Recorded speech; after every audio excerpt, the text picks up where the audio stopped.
The room froze the moment she walked in. Her boots were clean, but worn. Her jacket was pressed, but faded in the creases. The insignia on her shoulder, a silver falcon cradling a lightning bolt, caught the light just long enough to shimmer. Before the officers turned away, she stood near the back. No nameplate, no introduction. Just a clipboard clutched tightly in her hands, her eyes scanning the room as if she wasn't expecting to belong. And no one gave her a second glance.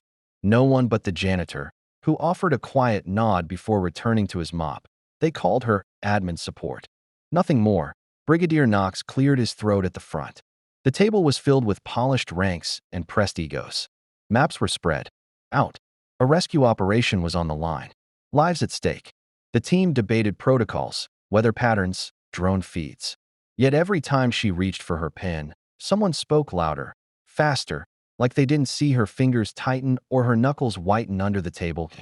N01 noticed her flinch when they suggested a route she knew was a death trap at N01, until a man in the corner, tall, quiet, marked with decades of war on his shoulders, squinted toward her. His eyes locked on the patch. His voice didn't rise. "Where did you get that insignia?" The room paused. A few eyes flicked toward her, confused. One officer even chuckled under his breath. "Probably bought it at a surplus store," he mumbled. She said nothing. She didn't have to. The man stood. The room grew still. His chest bore 3 rows of ribbons, but it was the silence that carried weight. He stepped closer. Closer still. "That's a reconnaissance unit patch," he said. "There's only 23 people in the world authorized to wear it." His voice softened. "And 19 of them are dead." Her eyes didn't waver. She held his gaze like it was a battlefield. Then, the shift happened. It wasn't loud. It wasn't explosive. It was quieter than shame. The commander turned to the others. "Do any of you even know what Operation Dust Veil was?" The silence that followed was not ignorance. It was guilt. She finally spoke, softly, almost kindly. "They sent us in without support. We made it out without maps. Just instinct, training, and one another." Her voice cracked only once. "We lost everything. But I remember every face." Every officer's chair suddenly felt smaller. She didn't need credentials. She was the credential. She pointed to the map without asking. "If you follow this line," her finger traced a route none of them had considered. "There's an abandoned water channel. It's invisible to aerial scans. But I've walked it. Twice." Her words weren't suggestions. They were memories. The commander nodded, then turned to the rest of the room. "She outranks half of you.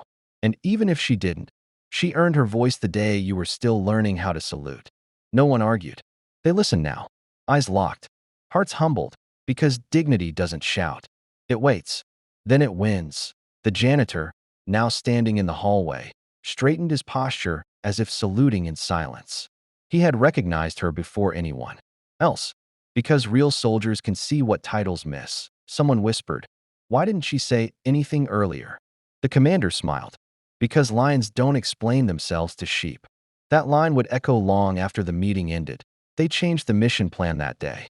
Lives were saved, not by rank, not by command, but by a woman who wore her silence like armor. And as she left the room, the officers stood, not out of order, but out of respect. No one told them to.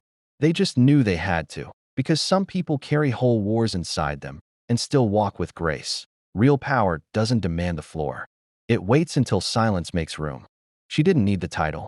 The scars were her credentials. If this story moved you, let us know in the comments where you're watching from. Would you have recognized her insignia? Subscribe for more stories that honor the ones who speak with silence and lead with sacrifice.